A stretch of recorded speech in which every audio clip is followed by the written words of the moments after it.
नमस्कार दोस्तों, स्वागत है आपका अपने YouTube channel Kumar study centre Godda में। आज आपके लिए हम हिंदी सब्जेक्ट लेके आए हैं। यह वीडियो सीटेट और केवीएस दोनों के लिए काफ़ी हेल्पफुल होने वाला है। इस वीडियो में आज हम दो टॉपिक को कवर करेंगे, भाषा व लिपि और वर्ण विचार। दोनों टॉपिक को मिला के कुल 25 प्रश्न होने वाला है। आपका स्कोर क्या रहता है हमें कमेंट करके ज़रूर बताएँ।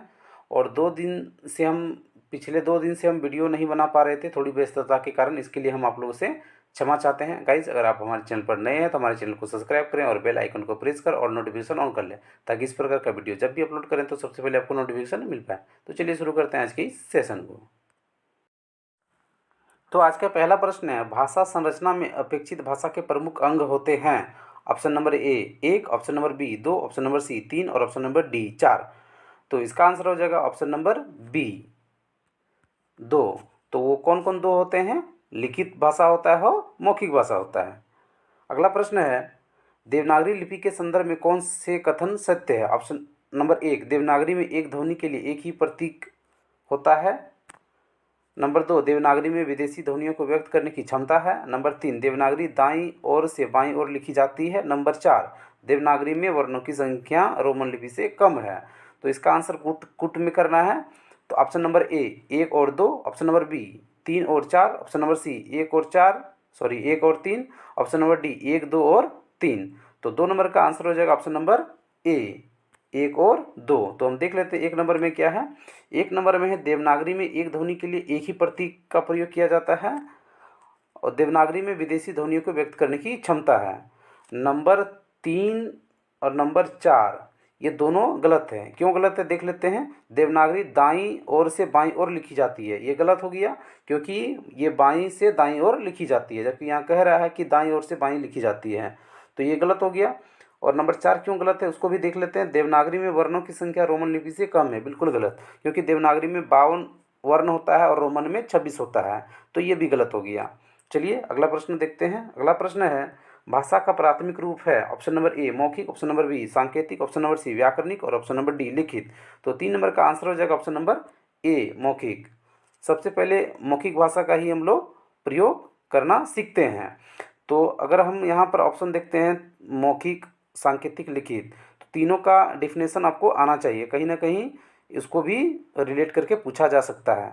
तो हम देख लेते हैं मौखिक भाषा किसे कहते हैं।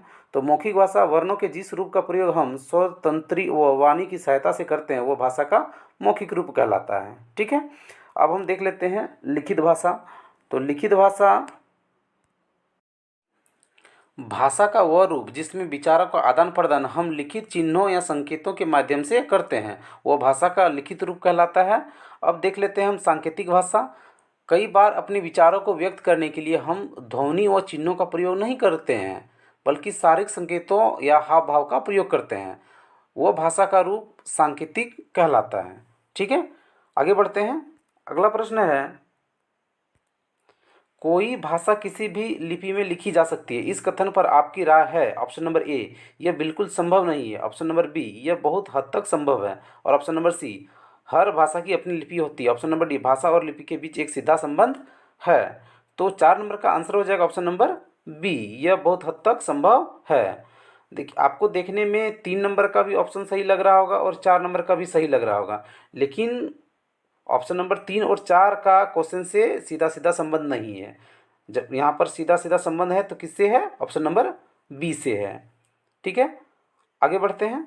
अगला प्रश्न है, भाषा व लिपि के बीच ऑप्शन नंबर ए एक निश्चित संबंध होता है, ऑप्शन नंबर बी कोई निश्चित संबंध नहीं होता, ऑप्शन नंबर सी एक तार्किक संबंध होता है, ऑप्शन नंबर डी कोई संबंध होता ही नहीं है। तो 5 नंबर का आंसर हो जाएगा ऑप्शन नंबर ए एक निश्चित संबंध होता है। अगला प्रश्न है, निम्नलिखित में से देवनागरी लिपि की कौन सी विशेषता नहीं है? ऑप्शन नंबर ए एक ध्वनि के लिए प्राय एक ही चिन्ह है, ऑप्शन नंबर बी कुछ वर्णों का उच्चारण नहीं होता है, ऑप्शन नंबर सी जैसा उच्चारण वैसा लिखना, और ऑप्शन नंबर डी स्वर व्यंजन का वैज्ञानिक वर्गीकरण। तो 6 नंबर का आंसर हो जाएगा ऑप्शन नंबर बी कुछ वर्णों का उच्चारण नहीं होता है। यहाँ पर देख लेते हैं, विशेषता नहीं है पूछ रहा था कि कौन सी विशेषता नहीं है। बाकी सभी विशेषता है और ये विशेषता नहीं है।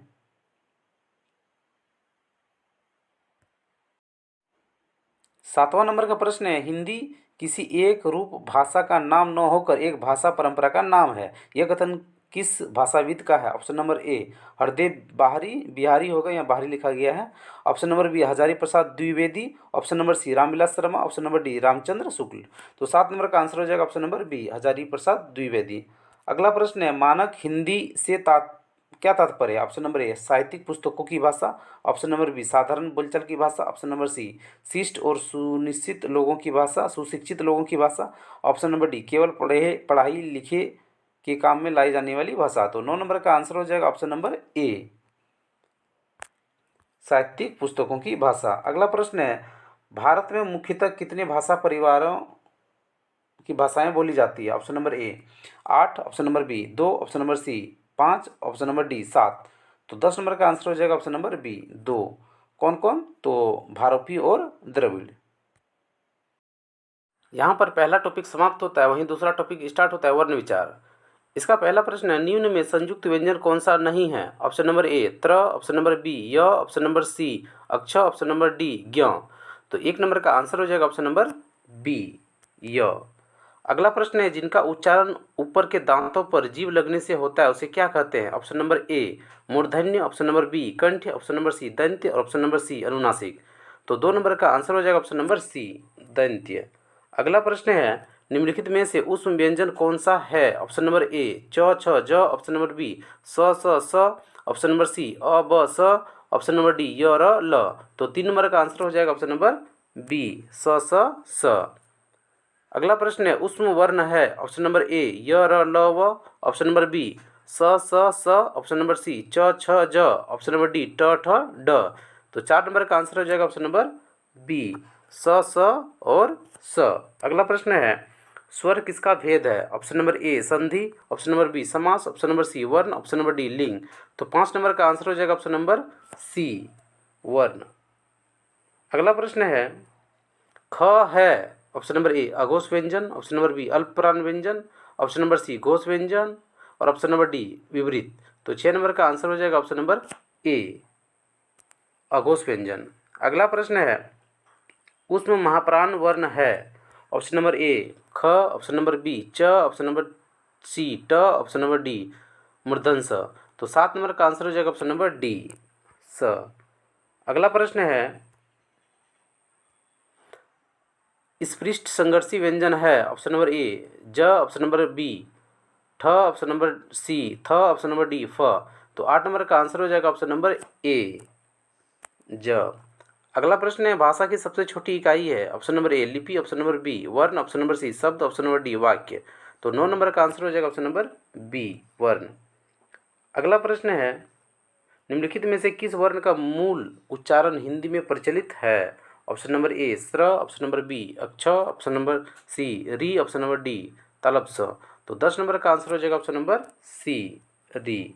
अगला प्रश्न है ज्ञ को वर्णमाला में माना जाता है? ऑप्शन नंबर ए संयुक्त व्यंजन। ऑप्शन नंबर बी स्वर। ऑप्शन नंबर सी अनुनासिक। ऑप्शन नंबर डी व्यंजन। तो 11 नंबर का आंसर हो जाएगा ऑप्शन नंबर ए संयुक्त व्यंजन। अगला प्रश्न है निम्न में से कौन सा वर्ण स्पर्शी संघर्षी हैं? ऑप्शन नंबर ए झ। ऑप्शन नंबर बी तालप स। ऑप्शन नंबर सी ट। ऑप्शन नंबर डी ह। तो 12 नंबर का आंसर हो जाएगा ऑप्शन नंबर ए झ। अगला प्रश्न है निम्न में से महाप्राण वर्ण है? ऑप्शन नंबर ए आ। ऑप्शन नंबर बी क। ऑप्शन नंबर सी थ। ऑप्शन नंबर डी च। तो 13 नंबर का आंसर हो जाएगा ऑप्शन नंबर सी थ। अगला प्रश्न है कौन वर्ण ओष्ठ नहीं है? ऑप्शन नंबर ए हर्षऊ। ऑप्शन नंबर बी व। ऑप्शन नंबर दीर्घ। ऑप्शन नंबर सी दीर्घऊ। ऑप्शन नंबर डी आ। तो 14 नंबर का आंसर हो जाएगा ऑप्शन नंबर डी आ। अगला प्रश्न है अल्प प्राण ध्वनियों का समूह कौन है? ऑप्शन नंबर ए क ख ग। ऑप्शन नंबर बी च छ और य। ऑप्शन नंबर सी त थ और दंतनो। ऑप्शन नंबर डी ट ठ मूर्धन्य। तो 15 नंबर का आंसर हो जाएगा ऑप्शन नंबर बी च छ और ज्ञ। तो गाइस सेशन कैसा लगा हमें कमेंट करके ज़रूर बताएं और अभी तक आप हमारे चैनल को सब्सक्राइब नहीं किए हैं तो हमारे चैनल को सब्सक्राइब करें और वीडियो अगर अच्छा लगे तो अपने दोस्तों में शेयर करना ना भूलें। वीडियो को शुरू से अंत तक देखने के लिए आपका बहुत बहुत धन्यवाद। जय हिंद।